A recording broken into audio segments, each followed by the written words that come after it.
ताडाळी येथील चमन Metallics private limited या कंपनीविरोधात सुरू असलेल्या बेमुदत अन्नत्याग आंदोलनाचा अखेर 7व्या दिवशी यशस्वी शेवट झाला।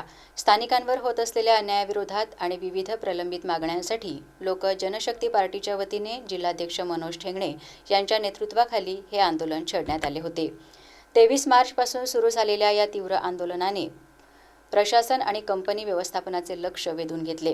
7 दिवसांच्या कठोर उपोषणानंतर अखेर प्रशासनाने आणि संबंधित यंत्रणांनी या मागण्यांकडे गांभीर्याने लक्ष दिले।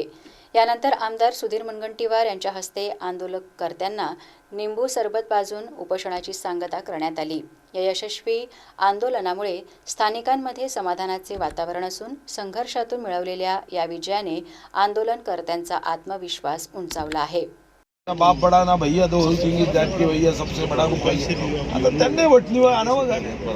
सर पेमेंटचा विषय आहे, भावाचा जीव गेला तरी बहुतेक प्रशासन करतोय बेटा। ते आता मी अनुसूचित जाती आयोगाकडे देऊन आपण तुमच्या भावाचं करतो। आज तारीख 29 मार्च 2026 दिवस 7वा।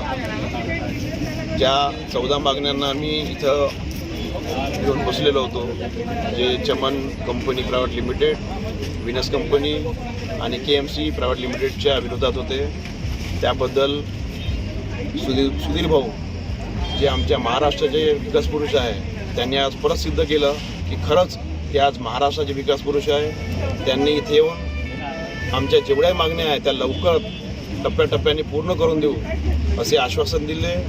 मात्र एक आज खरं झालं की क्षेत्र कुणाचंही असो, या महाराष्ट्राचा वाघ फक्त एकच, ते म्हणजे माननीय श्री सुधीरभाऊ मुनगंटीवारच आहे। आणि आमच्या सर्वांच्या अशा अपेक्षा आहे की सुधीरभाऊ आमच्या मागण्या लवकरात लवकरच पूर्ण करतील।